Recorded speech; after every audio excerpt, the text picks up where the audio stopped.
Christ a pris nos souffrances. Il a porté nos maladies. Alléluia, Alléluia, Alléluia, Alléluia, Alléluia, Alléluia. Le Seigneur soit avec vous et avec votre esprit. Bonne nouvelle de Jésus-Christ selon saint Marc.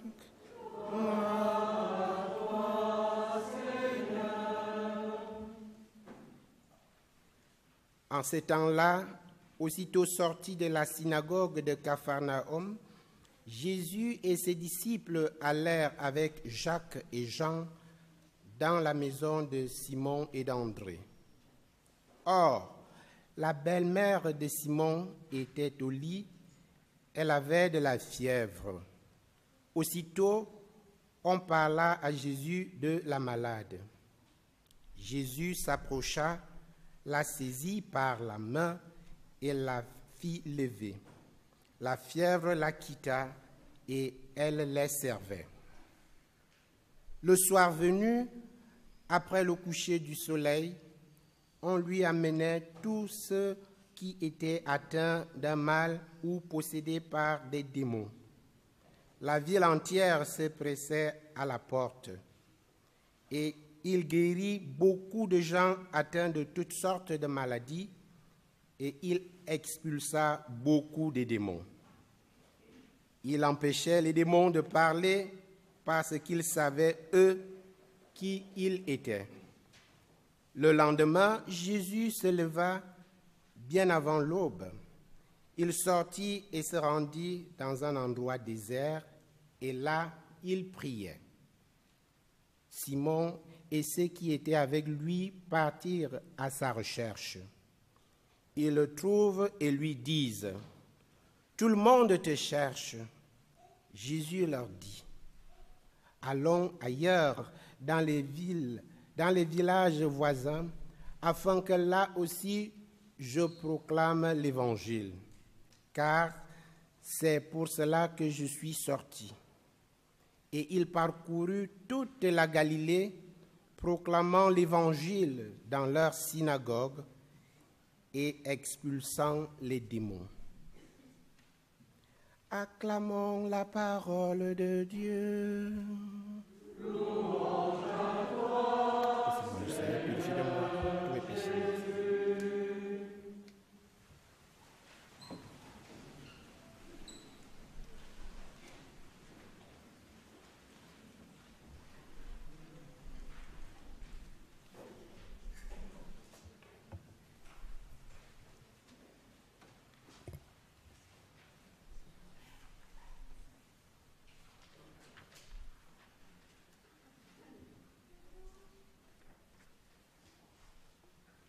Frères, annoncer l'Évangile, ce n'est pas là pour moi un motif de fierté, c'est une nécessité qui s'impose à moi. Malheur à moi si je n'annonçais pas l'Évangile. C'est Saint Paul qui vient de nous adresser ces messages qui étaient aussi adressés à la communauté chrétienne à Corinthe.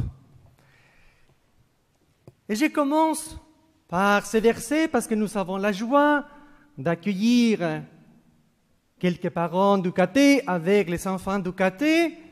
Et je me suis dit, pour vous encourager à nouveau, déjà un grand merci d'être venu ce matin pour participer à la Sainte Eucharistie en communauté. Et ensuite aussi vous encourager à continuer à faire grandir vos enfants dans la prière, cette rencontre avec Jésus. Bien sûr, d'un côté, on a les cathés, super. Nous savons tous les conditions difficiles et compliquées que nous vivons maintenant. Mais on continue, bien sûr, à annoncer aux enfants la bonne nouvelle de Jésus.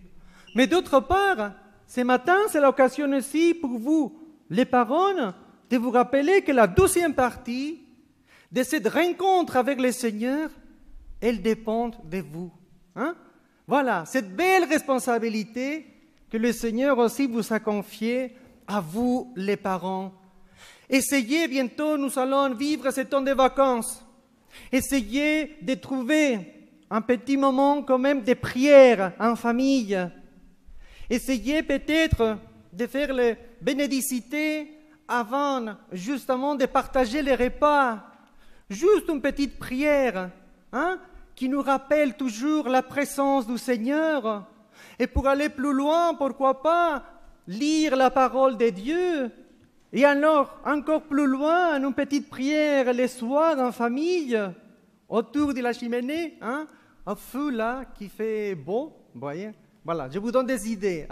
Mais bon, l'essentiel, chers parents, l'essentiel, c'est de vous laisser continuer, de vous laisser vraiment continuer à toucher par la grâce du Seigneur, que les enfants qui vivent aussi des situations compliquées puissent continuer à vivre cette rencontre avec le Seigneur dans la Sainte Eucharistie, que les enfants puissent continuer à vivre dans cette ambiance de prière, dans cette ambiance dans laquelle le Seigneur va continuer à vous inspirer, chers parents. Et c'est ainsi que, vous voyez, jeudi prochain a lieu la journée, et cette journée, c'est dédié aux malades. Et je me suis dit, parce qu'il y a eu une petite histoire qui est venue à mon esprit, c'était justement concernant à la souffrance, à la maladie. Hier matin, j'étais à l'aumônerie. On a partagé avec un petit groupe de jeunes.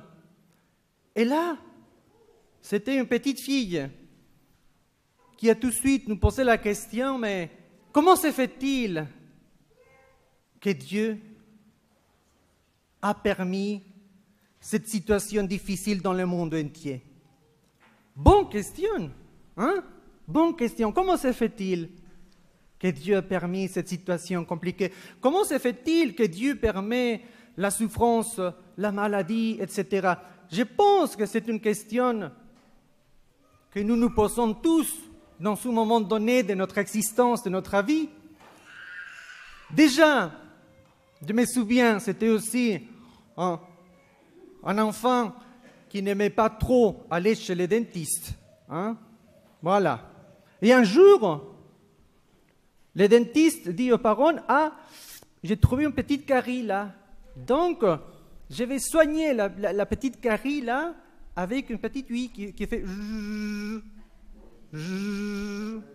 Voilà. » Et l'enfant a dit tout de suite à ses parents, « Non, non, non, non, non, non, non, oh non, non, non, non, non, ça fait mal, non, non, non, non, non, non. » Donc le dentiste dit aux parents, « Il faut que vous me donnez l'autorisation justement pour soigner la petite carie. » Et vous savez, c'était très intéressant parce que l'enfant demandait aux parents, « Non, non, non, ça fait mal, non, non, papa, maman, il ne faut pas donner l'autorisation, entre guillemets, pour me faire mal. » C'est très intéressant.